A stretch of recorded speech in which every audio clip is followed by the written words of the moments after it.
వందనాలు పిల్లరా. మరి అవకాశం దేవాదేవుని స్తుతిస్తూ ఆయనకు స్తుతి స్తోత్రాలు సమర్పించుకుంటున్నా. ఇప్పుడు వచ్చిన మీ అందరికి మరొకసారి శుభాలు తెలియజేస్తున్నాను. సరే, ఈరోజు యోహాను సువార్త మొదటి అధ్యాయం నుంచి మనం ధ్యానం చేస్తున్నాం. ముందుగా యోహాను సువార్త వచ్చిన కొంచెం ఉపోద్ఘాతన ఇంట్రడక్షన్ మీకు తెలియచేసిన తర్వాత మొదటి అధ్యాయం ధ్యానం చేద్దాం. మరి గ్రంథకర్త యోహాను గారు జబదయి కుమారులో ఒక్కడైన యోహాను గారు, యాకోబు యోహాను ఉన్నారు కదండి, యోహాను రాశారని. అదేవిధంగా మరి ఈ యొక్క సువార్త యొక్క ఉద్దేశము, యేసు ప్రభువారు దేవుడు, ఆయనే మార్గము, ఆయనే సత్యము. దీనికి ముందుగా రాయబడినటువంటి 3 సువార్తల కంటే ఇది ఆ మూడింటిని కూడా సినాప్టిక్ గాస్పెల్స్ అంటారు. సో ఇది యేసు ప్రభువారిని గూర్చిన, అంటే ఆ మూడింటి కంటే ఇది భిన్నంగా ఉంటది అన్నమాట. ఏమండి? సో అందుకని ఇది ప్రత్యేకమైన గ్రంథముగా, సువార్త పుస్తకంగా చెప్పుకోవచ్చు. అయితే ప్రియులారా, మరి దీన్ని 2 ముఖ్యమైన భాగాలుగా విభజించవచ్చు. 1 నుంచి 12వ అధ్యాయం వరకు ఒక భాగముగాను, 12వ అధ్యాయం నుంచి 21వ అధ్యాయం వరకు 2 భాగాలుగా దీన్ని విభజించుకోవచ్చు. 1వ అధ్యాయం నుంచి 11వ అధ్యాయం వరకు ఒక భాగంగాను, 12వ అధ్యాయం నుంచి 21 వరకు, మొత్తం 21 అధ్యాయాలు ఈ పుస్తకంలో ఉన్నాయి. సో 11వ అధ్యాయం వరకు ఉన్నటువంటి విషయం ఏంటి అంటే, యేసు ప్రభువారు లోకాయంలో ఉన్నటువంటి ఆయన చేసినటువంటి పరిచర్య మీద, ఆయన చేసిన సూచక్రియల మీద మొదటి 11 అధ్యాయాలు రాయబడి ఉంది ఒక భాగంగా. తర్వాత 12 నుంచి 21 వరకు ఈ భాగంలో ఆయన చేసిన బోధలు, అదేవిధంగా శిలువ శ్రమల గురించి వివరణ ఈ 2వ భాగంలో యోహాను గారు రాసినట్టుగా మనం చూస్తున్నాం. సో పిల్లరా, మరి ఇందులో ఇంకా ఆయన చేసినటువంటి యేసు ప్రభువారు 7 సార్లు నేనే అనే విషయాన్ని ఆయన ఉపయోగించారు. అలాగే ఇక్కడ ఇందులో ఆయన చేసినటువంటి కొన్ని సూచనలు, ఒక 7 సూచక్రియలను మనం ఇందులో చూస్తాం. యోహాను సువార్తలోనే 7 సూచక్రియలు కనిపిస్తాయి. అలాగే 7 సార్లు నేనే అనే మాటను ఆయన ఉపయోగించారు. 7 సూచక్రియలు ఏంటి అంటే, కనాన్లో నీటిని ద్రాక్షరసంగా మార్చటము. యోహాను సువార్తలోనే 2వ అధ్యాయము 1 నుంచి 11 వచనాలు ఇది మొదటి సూచక్రియగా మనకు కనిపిస్తుంది. అలాగే 2వది సూచక్రియ ఏంటంటే, కపెర్నహూములో అధికారి యొక్క కుమారుని బాగు చేయటం. 4వ అధ్యాయము 46 నుంచి 54 వచనాలు కనిపిస్తుంది. అలాగే యెరూషలేములో బేతెస్తు కోనేటి దగ్గర అంగవైకల్యంగా కలిగినటువంటి వ్యక్తిని బాగు చేయటము 5వ అధ్యాయం 1 నుంచి 18 వచనం వరకు కనిపిస్తుంది. 4వ సూచక్రియ గలిలయ సముద్రం దగ్గర 5,000 మందికి ఆహారం పంచిపెట్టడము. యోహాను సువార్తలోని 6వ అధ్యాయం 5 నుంచి 14 వచనాలు కనిపిస్తుంది. అలాగే గలిలయ సముద్రం నీటిపై నడవటం అనేది 6వ అధ్యాయము 16 నుంచి 21 వచనాలు కనిపిస్తుంది. అలాగే 6వ సూచక్రియ యెరూషలేములో గుడ్డివాని బాగు చేయటం కనిపిస్తుంది. 9వ అధ్యాయం 1 నుంచి 7 వచనాలు. అలాగే 7వ సూచక్రియ బేతనియాలో చనిపోయిన మరి లాజరును లేపడం కనిపిస్తుంది. 11వ అధ్యాయము 1 నుంచి 45 వచనాలు. ఇలా 7 సూచక్రియలు ఆయన చేసినట్టుగా యోహాను సువార్తలో మనకు ఉంది. అలాగే నేనే అనే మాట 7 సార్లు ఆయన చెప్పారు. యోహాను సువార్తలో రాయబడటం జరిగింది. అదే యోహాను సువార్త 6:35లో జీవాహారం నేనే అని చెప్పారు. అలాగే నేను లోకమునకు వెలుగును అని యోహాను 8:12 రాయబడింది. గొర్రెలపో ద్వారం నేనే అని యోహాను 10:7-9 రాయబడ్డాయి. నేనే గొర్రెలు మంచి కాపరిని అని అదే 10:11-14 రాయబడింది. అదే పునరుద్ధానమును జీవమును నేనే అని 11:25 రాయబడింది. నేనే మార్గమును సత్యమును అని 14:6 రాయబడింది. నేను నిజమైన ద్రాక్షవల్లిని అని 15:1-5 రాయబడింది. ఈ విధంగా నేనే అని చెప్పిన మాట 7 సార్లు యోహాను సువార్తలో మనం చూస్తున్నాం. ఈ విధంగా యోహాను సువార్త గూర్చిన ఉపోద్ఘాతాన్ని మనం ఆలోచన చేయొచ్చు పిల్లరా. అయితే మొదటి అధ్యాయంలో ఉన్నటువంటి విషయాలు మనం ఆలోచించేద్దాం. మొదటి అధ్యాయం 1వ వచనాన్ని చూసినట్లయితే ఇంతవరకు కొంచెం మీకు యోహాను సువార్త గూర్చిన ఇంట్రడక్షన్ చెప్పానంతే. డెప్త్ గా ఇంకా చెప్పాలంటే చాలా ఉంది. అయితే నేను పైన కొంతవరకు ఇంట్రడక్షన్ మీకు ఇవ్వటం జరిగింది. ఇప్పుడు యోహాను సువార్త మొదటి అధ్యాయంలోకి వెళ్ళిపోదాం. మొదటి అధ్యాయం 1వ వచనాన్ని మనం చూసినట్లయితే, ఆదియందు వాక్యముండెను, వాక్యము దేవుని యొద్ద ఉండెను, వాక్యము దేవుడై ఉండెను. ఏమండి, ఆయన అక్కడ మొదటి వచనాన్ని గమనించండి. ఆదియందు వాక్యము అంటే వాక్యం అన్నింటికంటే ముందు ఉంది. వాక్యం అనగానే మనం బైబిల్లో 3 విధాలుగా వాక్యం అంటే మనం అర్థం చేసుకోవాలి. ఒకటి, ప్రకటన గ్రంథం 19వ అధ్యాయంలో రాయబడింది. వాక్యం అంటే ఏంటో అక్కడ స్పష్టంగా అక్కడ చూడండి. ప్రకటన గ్రంథం 19వ అధ్యాయము 14వ వచనంలో 16వ వచనం చదువుతున్నాను. ప్రకటన గ్రంథం 13వ వచనం చదువుతున్నాను. ప్రకటన గ్రంథం 19వ అధ్యాయం 13వ వచనంలో, రక్తములో ముంచబడిన వస్త్రము ఆయన ధరించుకొని ఉండెను, దేవుని వాక్యము అను నామము ఆయనకు పెట్టబడి ఉన్నది. అంటే యేసుక్రీస్తు వారికి ఉన్న ఒక పేరు, ఒక నామము దేవుని వాక్యము.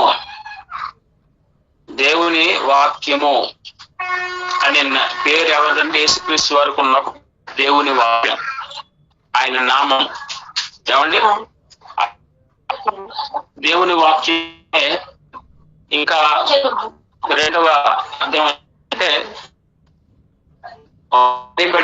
లిఖించబడినటువంటి లేఖనాలకు దేవుని వాక్యము అని కూడా అంటారు. 3వ విషయం ఏంటంటే దేవుని బోధ, దేవుని తెలియని లేదా అన్ని కూడా దేవుని వాక్యము. దేవుని వాక్యం 3 విధాలుగా మనం అర్థం చేయాలి. ఒకటి, యేసుక్రీస్తు వారికి ఉన్న పేరు, నామము దేవుని వాక్యం. రెండవది, లిఖించబడిన లేఖనాలు, వ్రాయబడినటువంటి అంటే పరిశుద్ధ గ్రంథం, ఇంకా బైబిల్ని దేవుని వాక్యం అంటారు. అలాగే దేవుని గూర్చిన ఉపదేశం చేయటాన్నే దేవుని వాక్యం అని కూడా అంటారు. ఉపదేశాన్ని కూడా దేవుని వాక్యం అంటారు. సో యేసు ప్రభువారికి ఉన్న నామము దేవుని వాక్యము, బైబిల్ దేవుని వాక్యము, ఉపదేశము దేవుని వాక్యము అని మనము తెలుసుకోవాలి. ఇక్కడ దేవుని వాక్యము అనేది డైరెక్ట్ గా యేసు ప్రభువారి గూర్చే అని మనకి ఇక్కడ స్పష్టంగా తెలుసుకోవాలి. సో దేవుని వాక్యము ఆదియందు దేవుని వాక్యం ఉండడం అంటే నిత్యము.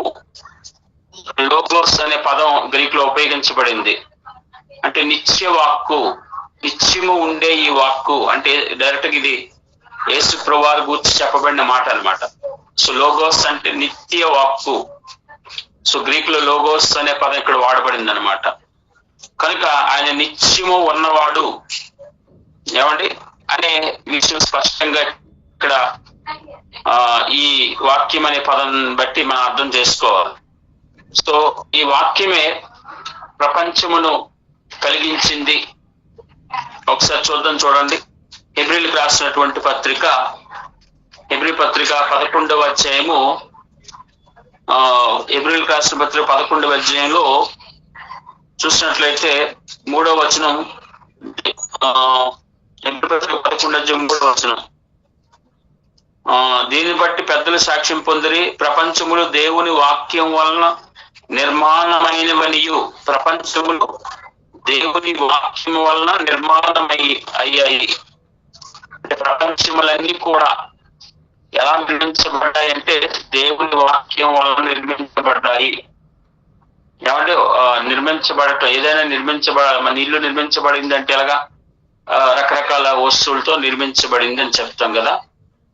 సో ప్రపంచం అంతా కూడా యేసుక్రీస్తు వారి వలనే, ఇక్కడ దేవుని వాక్యం అంటే యేసుక్రీస్తు వారి వలనే ప్రపంచాలు నిర్మించబడ్డాయి అని స్పష్టంగా ఇక్కడ మనకు వ్రాయబడింది హెబ్రీ పత్రిక 11:3. ఏమంటే అదే విధంగా ఆయనే సృష్టికర్త, యేసుక్రీస్తు వారే ఆ వాక్యమైనటువంటి దేవుని వాక్యమైన ఆయనే సృష్టికర్త అనే విషయం ఈ వచనాన్ని బట్టి తెలుసుకోవచ్చు. అలాగే హెబ్రీ పత్రిక 1వ అధ్యాయంలో కూడా చూడండి. హెబ్రీ పత్రిక 1వ అధ్యాయము 1వ వచనం నుంచి పూర్వకాలమందు నానా సమయంలో నానా విధాలుగా ప్రవక్తల ద్వారా మన పితరులతో మాట్లాడిన దేవుడు ఈ దినముల అంతమందు కుమారుని ద్వారా మనతో మాట్లాడిన ఆ కుమారుని సమస్తమునకు వారసునిగా నియమించిన ఆ కుమారుని ద్వారా ప్రపంచంలో నిర్మించెను. సో ప్రపంచము నిర్మించింది దేవుని వాక్యము అంటే యేసుక్రీస్తు వారే ఇక్కడ. సో ఆయనే సృష్టికర్త, సర్వ లోకాలను సృష్టించింది యేసుక్రీస్తు వారే అని ఇక్కడ కూడా మనకు తెలుస్తుంది. అలాగే కొలసీలకు రాసిన పత్రికలో కూడా చూసినట్లయితే కొలసీ పత్రిక 1వ అధ్యాయంలో యేసుక్రీస్తు వారే సృష్టికర్త అని అక్కడ కూడా స్పష్టంగా చెప్పబడింది. కొలసీ పత్రిక 1వ అధ్యాయము 14వ వచనం నుంచి నేను చదువుతున్నా. కొలసీ పత్రిక 1వ అధ్యాయము 15వ వచనం నుంచి చదువుతున్నా. ఆయన అదృశ్య దేవుని స్వరూపి, సర్వ సృష్టికి ఆది సంభూతుడై ఉన్నాడు. 16వ వచనం చూడండి. ఎలాగనగా ఆకాశమందున్నవి భూమి అందున్నవి, దృశ్యమైనవి గాని అదృశ్యమైనవి గాని, అవి సింహాసనములైన ప్రభుత్వులైన ప్రధానులైన అధికారములైన సర్వమును ఆయన యందు సృష్టింపబడిన, సర్వమును ఆయన ద్వారాను ఆయన బట్టి సృష్టింపబడిను. ఆయన అన్నింటికంటే ముందుగా ఉన్నవాడు, ఆయనే సమస్తమునకు ఆధారభూతుడు. ఇవంతా చూస్తే ఆయన సృష్టికర్త, యేసుక్రీస్తు వారే సృష్టికర్త అనే విషయం మనకు స్పష్టంగా ఆ దేవుని వాక్యమే సృష్టికర్త అని మనకు తెలియచేయబడుతుంది. ఇంకా హెబ్రీ పత్రికలోనే మనకు 1వ అధ్యాయంలోనే 10వ వచనం చూసినట్లయితే ఇక్కడ తండ్రి దేవుడు దేవుని వాక్యమైనటువంటి యేసు ప్రభువుని గురించి చెబితే ఏమంటున్నారో ఒకసారి చూడండి. హెబ్రీ పత్రిక 1వ అధ్యాయం 10వ వచనంలో ఇక్కడ తండ్రి అయిన దేవుడు సృష్టికర్త అయిన యేసుక్రీస్తు వారి గురించి ఏం చెప్తున్నారు? మరియు ప్రభువా, నీవు ఆది యందు భూమికి పునాది వేస్తువి, ఆకాశములు కూడా నీ చేతి పనులే, అవి నశించినవి గాని నీవు నిలిచిందువు. అవన్నీ వస్త్రములే పాతగిల్లును, ఉత్తరీయం వలె వాటిని మడిచివేతువు. ఆ వస్త్రం వలె మార్చబడును గాని నీవు ఏకరీతిగా ఉన్నావు, నీ సంవత్సరం తరగవు. ఇక్కడ కూడా యేసుక్రీస్తు వారే సృష్టికర్త, సమస్తము కలిగించిన వాడు అని రాయబడింది. అదే విషయాన్ని యోహాను గారు చెప్తున్నారు. ఆయన దేవుని యొద్ద ఉన్న సమస్తం ఆయన మూలముగా కలిగి ఉన్నది ఏది ఆయన లేకుండా కలగలేదు అంటే ఆయనే సృష్టికర్త. యేసుక్రీస్తు వారే సర్వమును సృష్టించిన సృష్టికర్త. ఆయనే ఆ దేవుని వాక్యము అనే ఆ నామం కలిగిన వాడు, దేవుని వాక్యమనే నామం కలిగిన ఆయనే ఆ సృష్టికర్త అంటూ ఇక్కడ రాయబడింది పిల్లరా. సో ఆయన సర్వ సృష్టికర్త అనే విషయాన్ని ఈ వచనాలన్నీ మనకు తెలియజేస్తాం.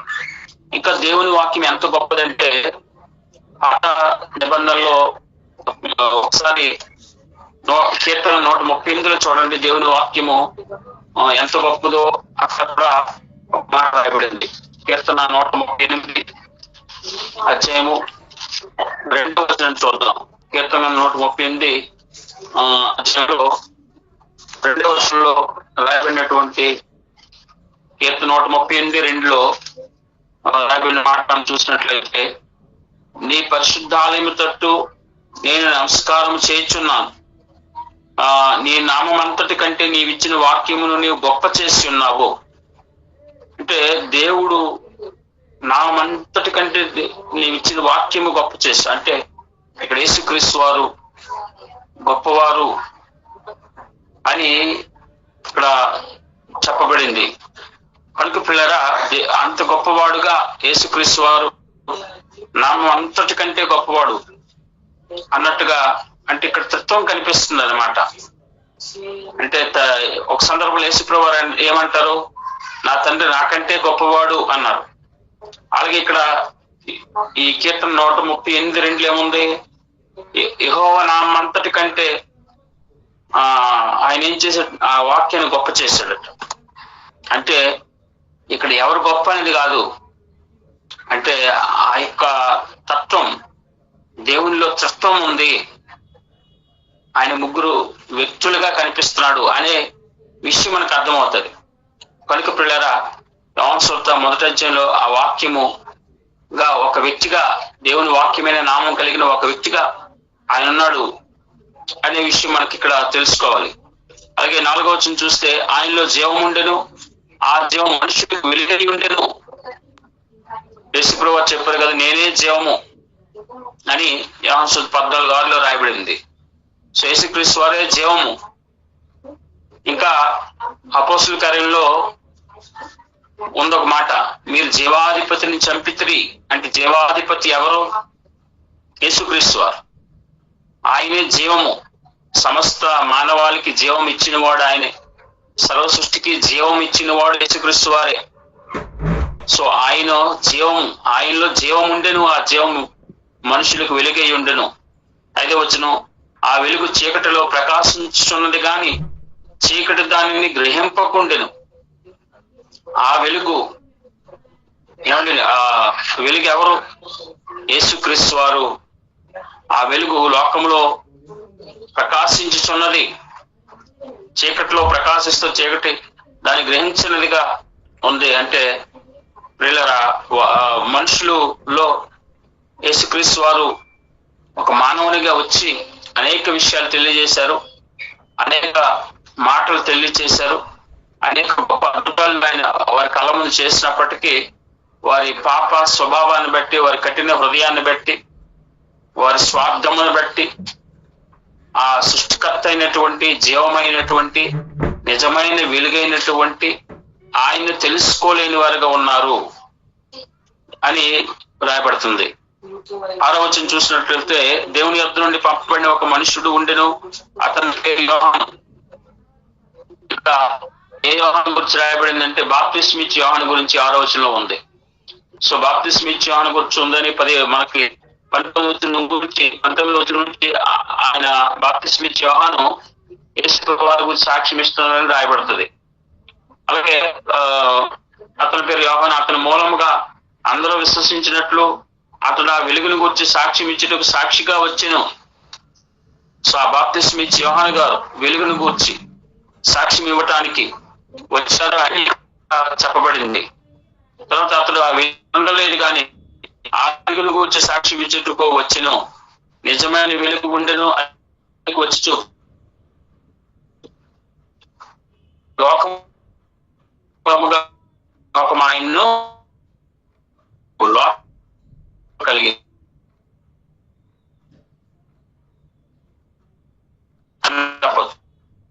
సో ఈ మనుషులందరూ ఆయన లోకం మనుషులో ఉన్నారు, కానీ ఆ మనుషులకి ఆయన మనం తెలుసుకోలేదు. అంటే ఆ మనుషులు సృష్టించిన వాడు ఆయనే అని ఈ వచనం చెప్తుందన్నమాట. ఆ మనుషులు సృష్టించిన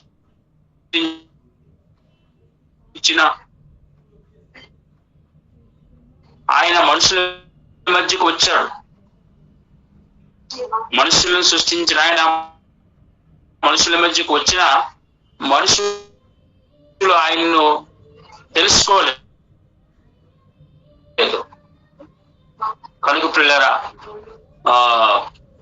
ఇంకా 11వ వచనం చెప్తున్నాడు, ఇంకా ఘోరమైన వచ్చును అంటే యూదుల్లో అంగీకరించలేదు.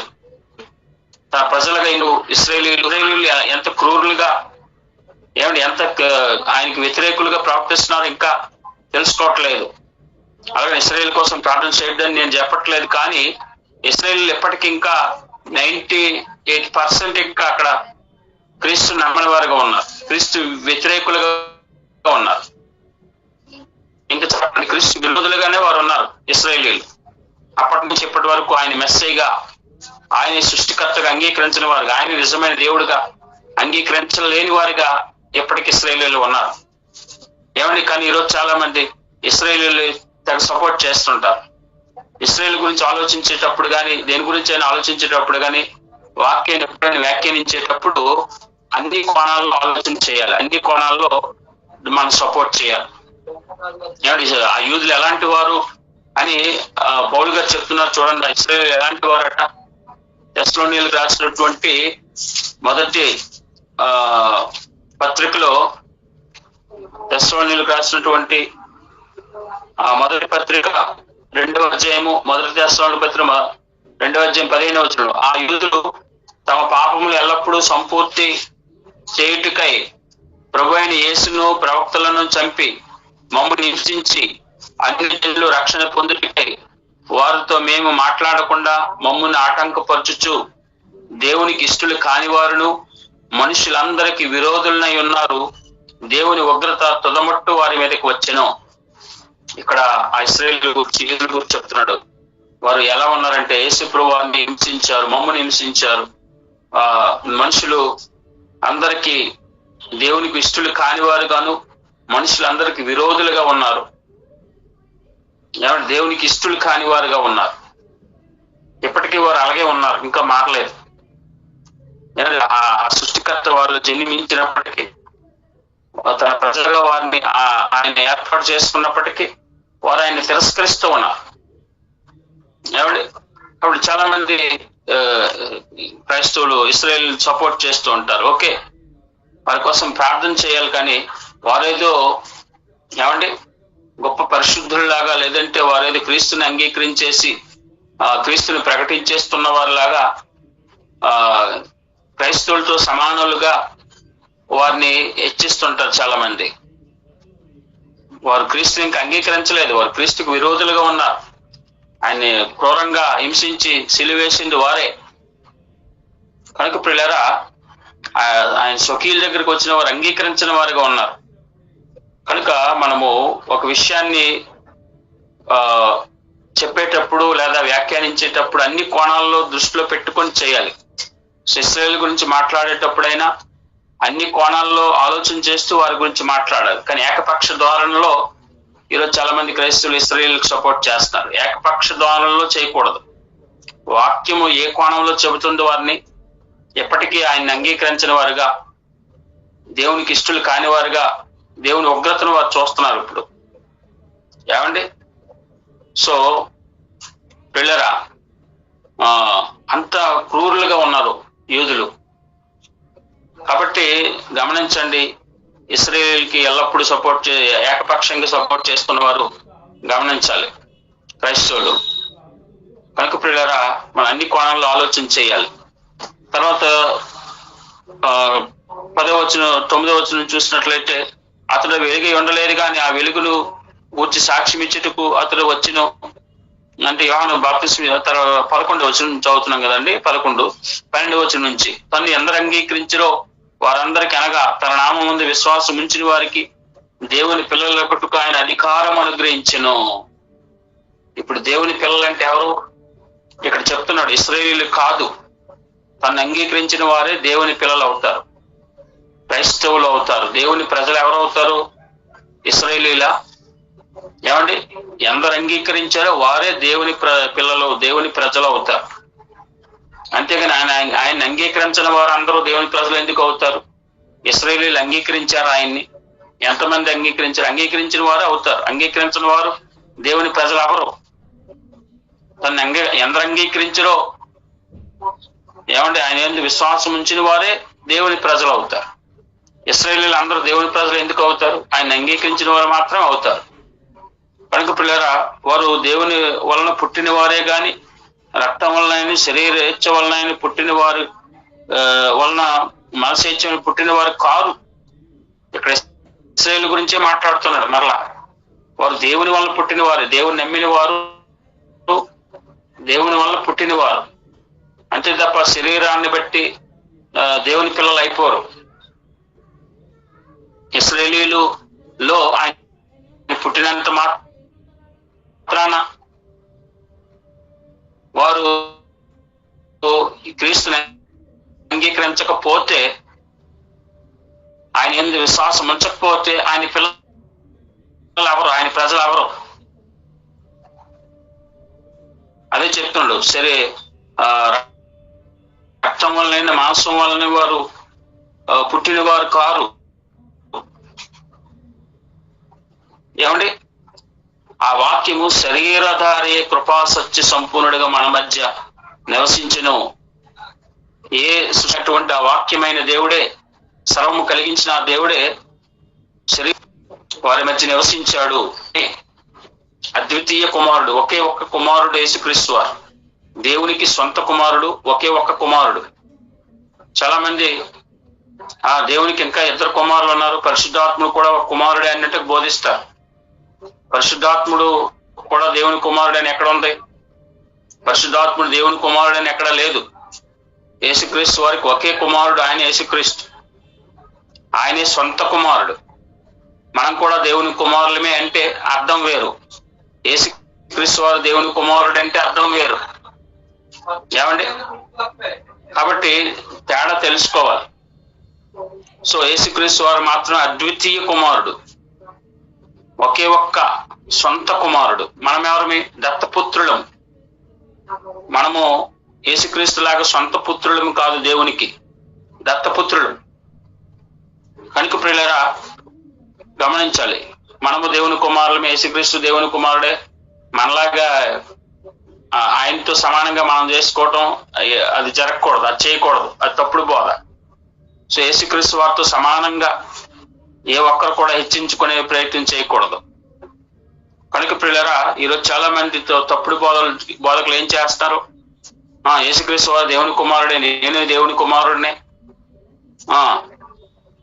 అంటూ ఆయనతో సమానంగా పోల్చుకుంటున్నారు. అది చాలా తప్పుడు బోధ ప్రియులారా. కాబట్టి యోహాను ఆయన గురించి సాక్ష్యం ఇస్తూ, అంటే బాప్తిస్మం ఇచ్చి యోహాను ఆయన గురించి సాక్ష్యం ఇస్తున్నాడు.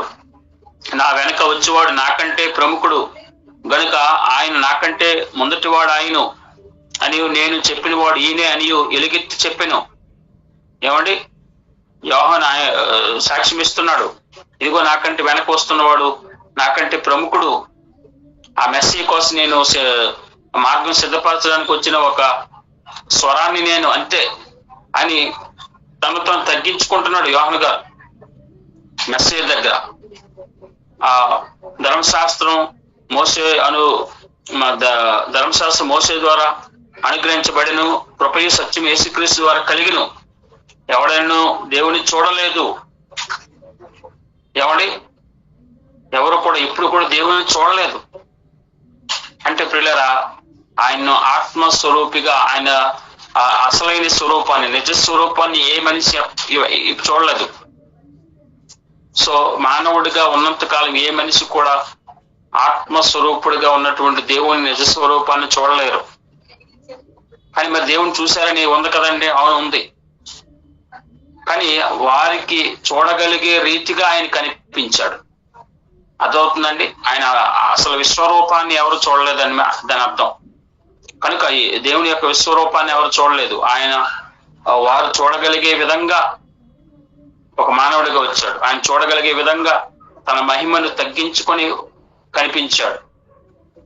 ఏమండి? సో యెషయా 6వ అధ్యాయంలో యెషయా చూసినట్టుగాను, నిర్గమకాండం 33లో మోషే చూసినట్లుగాను, అలాగే హృదయ శుద్ధి గలవారు ధన్యులు, వారు దేవుని చూచెదరు అని కూడా రాయబడింది. దేవుని చూస్తారంటే ఆయన విశ్వరూపాన్ని కాదు, వారు చూడగలిగే రీతిగా ఏమంటే చూస్తారు అని దాని అర్థం. దర్శనాల్లో కళలో చూస్తారు అని దాని అర్థం. కనుక పిల్లరా అదే చెప్తున్నాడు ఇక్కడ.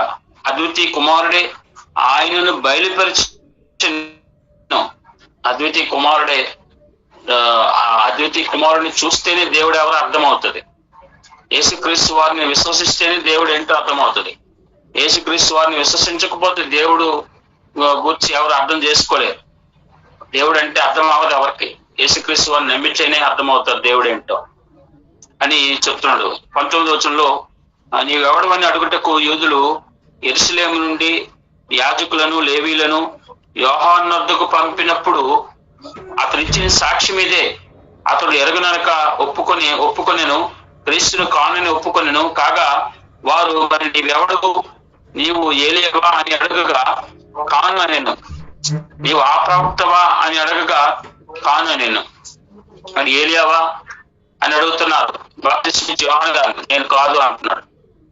ఆయన తన ఐడెంటిటీని పెంచుకోవాలని చూడట్లేదు. చూడండి, అధికారులు పంపిస్తున్నారు అనమాట. ఆయన పరిచర్యని బట్టి ప్రజలు ఆకర్షితులు అవుతున్నారు. బాప్తిస్మా ఇచ్చే యోహాను గారు చేస్తున్నటువంటి పరిచర్యకు అక్కడ ప్రజలు ఆకర్షితులై అధికారులు కదిలిపోయారు. ఇదేంటి, ఎవరైనా ఎవరు ఆ ప్రవక్త? ఆ ప్రవక్త అంటే ఎవరు? ద్వితీయోపదేశకాండ 18వ అధ్యాయంలో చెప్పబడిన ప్రవక్తవా నువ్వు అంటే, నేను ఆ ప్రవక్తను కూడా కాదు. ఆ ప్రవక్త అంటే ఎవరంటే యేసుక్రీస్తు వారే. ద్వితీయోపదేశకాండ 18వ అధ్యాయంలో రాయబడినటువంటి ఆ ప్రవక్తవా అని అడుగుతున్నారు. నేను ఆ ప్రవక్తను కాదు. మరి ఏలియావా అంటే ఏలియాని కూడా నేను కాదు. ఎందుకంటే ఏలియా కూడా వస్తాడని రాయబడింది కదా.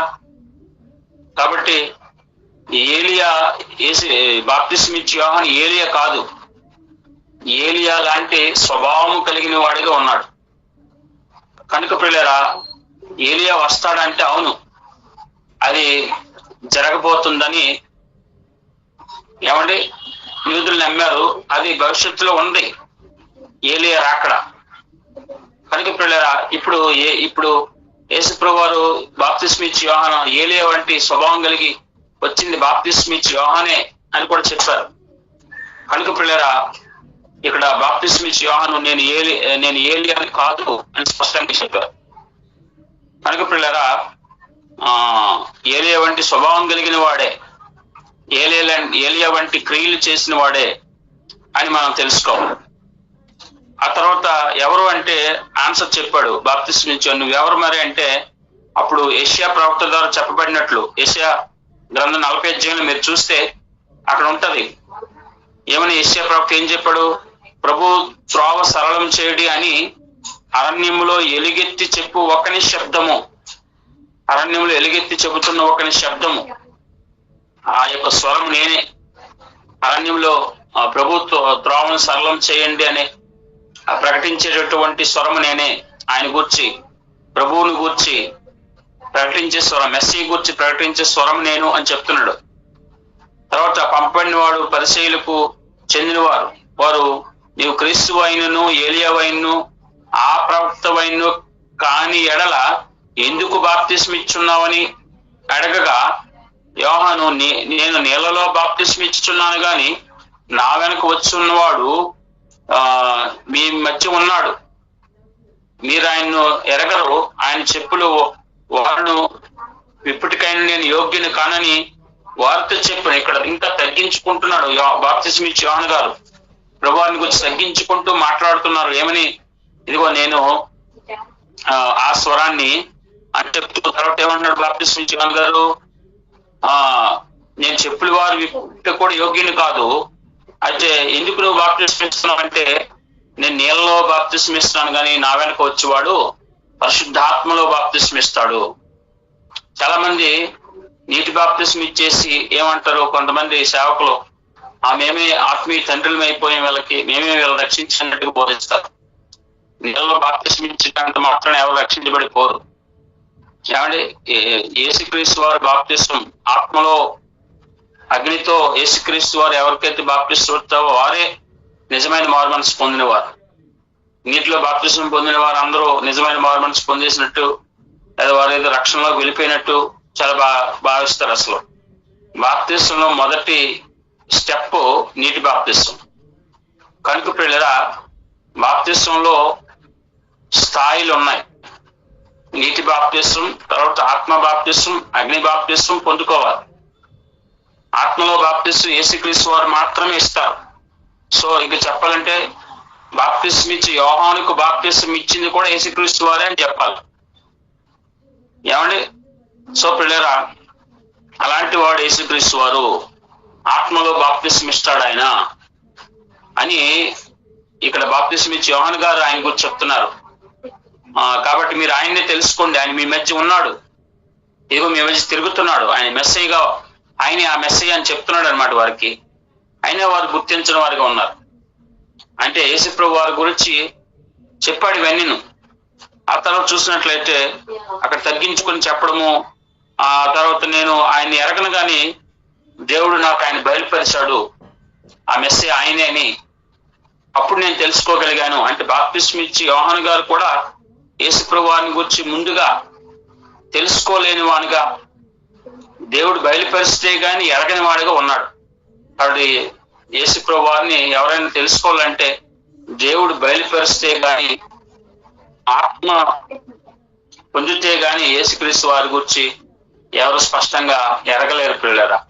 అందుకనే కొరింథీయులకు రాసినటువంటి మొదటి పత్రిక 12వ అధ్యాయం చూడండి. మొదటి కొరింథీ పత్రిక 12వ అధ్యాయము మరియు మొదటి కొరింథీ 12 మొదటి వచనం, మరియు సహోదరులారా, ఆత్మ సమానమైన వరముల గురించి మీకు తెలియకుండా నాకు ఇష్టం లేదు.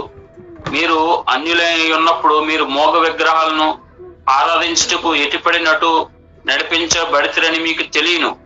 ఇందుచేత దేవుని ఆత్మ వలన మాట్లాడేవాడు ఎవడను యేసు శాపగ్రస్తుడని చెప్పడనియు, పరిశుద్ధాత్మ వలన తప్ప ఎవడను యేసు ప్రభు అని చెప్పలేడని నేను మీకు తెలియజెప్పుచున్నాను. ఎవరైతే ఆత్మ బాప్తిస్మం పొందుకుంటారో, పరిశుద్ధాత్మను పొందుకుంటారో వారే యేసును ప్రభువుగా, ఏమంటే యేసును దేవుడిగా విగ్రహాల స్థానంలో. ఈ కొరింథీయులు ఏం చేశారు? అంతకుముందు విగ్రహాలను, మోగ విగ్రహాలను వారు ఆరాధించారు దేవునిగా. ఎప్పుడైతే వారు ఆత్మను పొందుకున్నారో అప్పుడు ఆ విగ్రహాల స్థానంలో యేసు ప్రభు వారే నిజమైన దేవుడని అంగీకరించగలిగారు. అది ఎలా సాధ్యం ఏంటంటే పరిశుద్ధాత్మను పొందుకోగలిగారు కనుక. పరిశుద్ధాత్మను పొందిన వారే యేసుక్రీస్తు వారిని సత్యదేవునిగా, నిజదేవునిగా నమ్మగలుగుతారు. అదే ఇక్కడ బాప్తిస్మం ఇచ్చి యోహాను గారు చెప్తున్న మాట. సో ఆయనే, నేను ఇప్పుడు తెలుసుకున్నాను, ఆత్మను బట్టే, పరిశుద్ధాత్మను బట్టి నేను ఆయనే ఆ మెస్సయ్యని గ్రహించగలిగాను, లేకపోతే నాకు తెలీదు అని అంటున్నాడు 30వ వచనంలో. నేను ఆయన ఎరగనైతిని గాని ఆయన ఇశ్రాయేలుకు ప్రత్యక్షమగు వరకు నేను నెలలో బాప్తిస్మం వచ్చి తిని, మరియు యోహాను సాక్ష్యం ఇచ్చు ఆత్మ పావములే ఆకాశం దిగువచ్చి చూచి తిని, ఆత్మ ఆయన మీద నిలిచిను. నేను ఆయనను ఎరగనైతిని గాని నీళ్ళలో బాప్తిస్మం ఇచ్చుటకు నిన్ను పంపిన వాడు నీవెవడి మీద ఆత్మ దిగువచ్చి చూచుతో ఆయనే ఆత్మలో, పరిశుద్ధాత్మలో బాప్తిస్మం ఇచ్చేవాడని నాతో చెప్పాను. ఎవరి మీద ఆత్మ దిగిరావడం నువ్వు చూస్తావో, ఆ పౌరంగా ఆత్మ దిగవస్తుడు నువ్వు చూస్తావో, ఆయనే ఆత్మలో బాప్తిస్మం ఇచ్చేవాడు, పరిశుద్ధాత్మతో బాప్తిస్మం ఇచ్చేవాడు ఆయనే అని అప్పుడు గ్రహించగలిగాడు.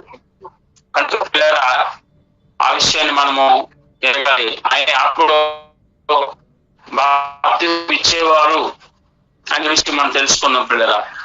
మరునాడు మళ్ళా యోహాను అతని శిష్యులను ఇద్దరు నిలుచుండగా ఇక్కడ నుంచి 35 నుంచి 51 వరకు చూస్తే యోహాను గారు ఆ శిష్యులను యేసుప్రభు శిష్యులుగా మారుస్తున్నాడు.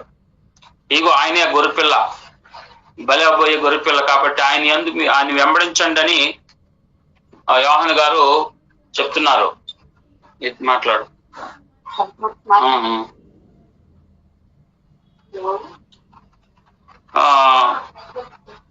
కాబట్టి ఈ విధంగా ఆ యోహాను వెంబడించిన వారు, ఆ శిష్యులు అక్కడి నుంచి ఎవరిని వెంబడిస్తున్నారు? ప్రభువారిని వెంబడిస్తూ వచ్చారు. ఏమంటే అక్కడ మొదటిగా వెంబడించిన శిష్యుల్లో ఎవరు కనిపిస్తున్నారు మనకి? ఇక్కడ ఆంద్రేయ ఏమో పేతురుకు చెప్పడం, అప్పుడు పేతురుకు ప్రభువారు పేరు పెట్టడం, ఇవన్నీ చూస్తాం. ఆ తర్వాత 43వ వచనం చూస్తే, మరణ గలియకు వెళ్ళగోరి ఫిలిప్పును కనుగొని నన్ను వెంబడించమని అతనితో చెప్పును. ఫిలిప్పుని పిలిచాడు ప్రభువారు. అప్పుడు ఫిలిప్పు ఎవరు? ఫిలిప్పు అంటే బెత్సయిదాకు చెందిన. అక్కడ నుంచి ఫిలిప్పు ఏమో నతనీయులను తీసుకురావడం. నతనీయులు అంత ఈజీగా ప్రభు దగ్గర రాలేదు. ఫిలిప్పు నతనీయులకు చెప్పాడు ప్రభు గురించి, ఈయనే మెస్సయ్య, ఈయనే అని చెప్పినప్పుడు నతనీయులు వెంటనే అంగీకరించలేని వాడిగా ఉన్నాడు. అప్పుడు ప్రభువారు ఆ నతనీయులు చూసి, నీవు ఆ చెట్టు కింద ఉన్నప్పుడు నేను నిన్ను చూశాను అన్నప్పుడు, ఈయన ఎవరో భవిష్యత్తు తిరిగిన గొప్ప, ఈయనే ఆ మెస్సయ్య, ఈయనే గొప్ప దేవుడు అన్నట్టుగా వెంటనే నతనీయులు తెలుసుకోగలిగాడు. తెలుసుకొని వెంటనే ఆయన గూర్చి సాక్ష్యము ఇచ్చి శిష్యునిగా నతనీయులు కూడా యేసు ప్రభువారికి శిష్యునిగా చేరాడు. ఆ విధంగా ఇక్కడ శిష్యులను ఏర్పరచబడడం చూస్తున్నాం. ఈ 35వ వచనం నుంచి 51వ వచనం వరకు. ఆంద్రేయ, పేతురు, ఏమండి, ఫిలిప్పు, నతనీయులు వీరు శిష్యులుగా ఆయనకి శిష్యులుగా మారడం చూస్తున్నాం. కాబట్టి పిల్లరా, మనం మన ప్రభువారికి శిష్యులుగా మారాలి. అలాగే బాప్తిస్మం ఇచ్చి యోహాను లాగా మనం ప్రభు దగ్గర తగ్గించుకోవాలి. ఏమంటే బాప్తిస్మం ఇచ్చి యోహాను వలె మనం ప్రభు గురించి సాక్ష్యము ఇవ్వాలి అనే విషయం మనం తెలుసుకున్నాం పిల్లరా. ఆ విధంగా మనము ఈ యొక్క అధ్యాయం మొత్తం మనకి ఏం విషయాలు ఉన్నాయంటే, యేసు ప్రభువారే సృష్టికర్త, ఆయనే నిజమైన దేవుడు, ఆయనే సర్వ కలిగించిన వాడు, ఆయన లేకుండా ఏది కలగలేదు అనే విషయం తెలియజేస్తుంది. అలాగే ఆయనే దేవునికి అద్వితీయ కుమారుడు.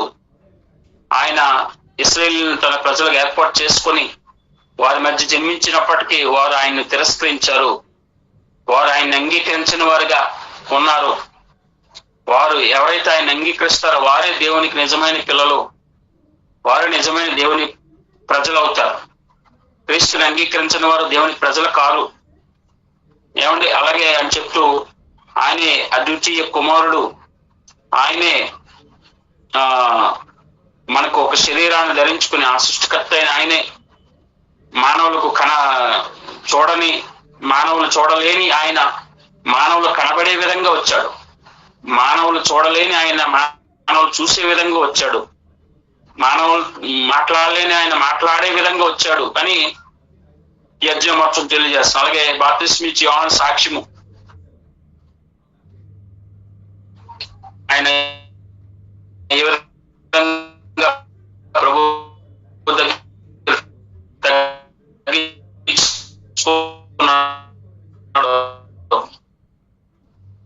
ఎలాగ మనం బాప్తిస్మం ఇచ్చి యోహాను వలె మనం కూడా ప్రభు దగ్గర దృష్టికి తగ్గించుకునే వారు ఉండాలని, అలాగే ఆయన శిష్యులు మొదటిగా ఆంద్రేయ, పేతురు, ఫిలిప్పు, నతనీయులు శిష్యులుగా ఆయనకు శిష్యులుగా చేరడం, ఆయనతో పాటు పరిచయాలు కొనసాగడం మనం చూస్తున్నాం. సో ఈ అధ్యాయం మొత్తం కూడా మనం తెలుసుకోవాల్సిన విషయం, ఆయనే సృష్టికర్తని, ఆయన అద్వితీయుడని, అద్వితీయ కుమారుడని, ఆయనే ఆత్మలో బాప్తిస్మం ఇచ్చేవాడని, పరిశుద్ధాత్మలో బాప్తిస్మం ఇచ్చేవాడు ఆయనే అని, అలాగే తగ్గింపు కలిగిన వారుగా ప్రభు దృష్టికి తగ్గింపు జీవితం కలిగి ఆయన గురించి సాక్ష్యం ఇచ్చేవారికి ఉండాలని, చేరాలని, ఆయన శిష్యులుగా మనం వచ్చి ప్రకటించవలసిన వారికి ఉన్నామని అయితే ఏమంటే ప్రభు పిలుపుకు లోబడి నతనీయులను ప్రభు శిష్యులుగా చెయ్యాలి. ఆమేన్. ప్రభు గారికి మీ అందరికీ శుభాలు, వందనాలు. దేవుడు మీ అందరిని దీవించిన అందరికీ ప్రార్థన చేసుకున్న పరిశుద్ధుడా, ప్రేమగల మా తండ్రి వందనాలు. ఎంతవరకు నీ వాక్యం ద్వారా అనేక విషయాలు నేర్చుకున్నాం తండ్రి, ఇంకా అనేక విషయాలు నేర్చుకోవడానికి కృప చూపించండి. నీ బిడ్డలు అనేక మాటలు విన్నారు నేను భావిస్తున్నాను. మీరే నిజమైన సృష్టికర్తని, నిజమైన వెలుగని, దేవా బాప్తిస్మం ఇచ్చేవారు మీరే అని, ఆత్మలో బాప్తిస్మం ఇచ్చే దేవుడు మీరని, దేవ అధిమ తండ్రి అయినా దేవ మా యొక్క నిజమైన గురువు మీరని ఇంకా నేర్చుకోవడానికి చూపించండి. నీ బిడ్డలను దీవించండి. గణేష్ గారిని ఈ యొక్క సాహసం నడిపిస్తున్నటువంటి నీ కుమారుని దీవించండి, ఆస్వాదించండి. మరి ఇంకా జాయినటువంటి ప్రతి ఒక్కరిని పేరు జ్ఞాపకం చేసుకుని దీవించి వర్ధలు చేయమని యేసుక్రీస్తు వారి పేరు ప్రార్థన అడుగుచు వేడుకుంటున్నాం తండ్రి. ఆమేన్. ఆశ్రమం తీసుకున్న పరమ తండ్రి దేవుని ప్రేమయు మన ప్రభువైన యేసుక్రీస్తు వారి కృపయు పరిశుద్ధాత్మ దేవుని అన్యోన్య సహవాసం సదాకాలం మన అందరికి తోడై నడిపించును గాక. ఆమేన్. ఆమేన్. అమ్మ అందరికీ వందనాలు. Praise the lord. చాలా బాగా చెప్పుకొచ్చారు. Praise lord. అమ్మా వందనాలు. Praise lord. Thank you Balapuram గారు. వందనాలండి. వందనాలండి. Praise lord. సత్యం గారు వందనాలు. బాగున్నారు కదా? చెప్పండి. ఇప్పుడు ఇశ్రాయేల్ ప్రజలు దేవుని పిల్లలు కాదండి. అయితే యేసు ప్రభు వారు సంతానం అవరా? ఎందరు అంగీకరించారు వారందరూ దేవుని పిల్లలు. మాత్రమే దేవుని కుమారుని అనుకున్నాం. అదే అదే అదే అంటే ఒక కోణంలో మనం ఆలోచన చేయకూడదు. మన అన్ని కోణాల్లో మనం ఆలోచించాలి. ఏకపక్షంగా మనం ఆలోచన చేయకూడదు కదా. అంటే దేవుని పిల్లలు కాదా అంటే వారు అంగీకరించకపోతే మరి కాలేరు కదా. అంగీకరించేంత వరకు మరి వారు కాలేరు, అంతే కదా.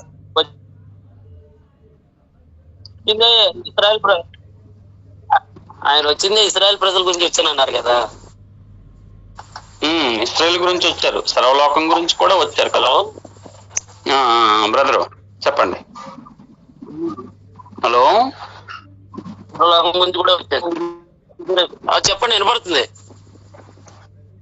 హలో బ్రదర్ చెప్పండి. Praise lord. ఎవరు దేవుని అంగీకరిస్తారో వారు మాత్రమే దేవుని కుమారులై ఉన్నారని చెప్పేసి రాసి ఉంది కదా అక్కడ. అవును. ఎలా అర్థం చేసుకోవాలి బ్రదర్? మళ్ళీ చేస్తాను నేను.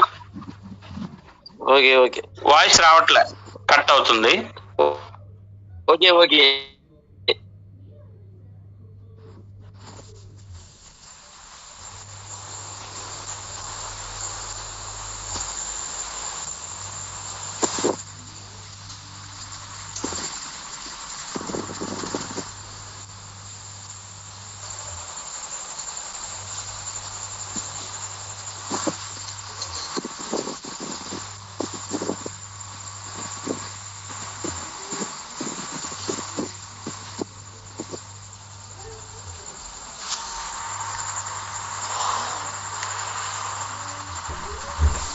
బాబు ముత్తేశ్వరరావు గారు, ఆనంద్ గారు కలిపి ఫోటో దిగారా? అంటే ఇప్పుడు ఈ ఫోటో పెట్టుకుంటే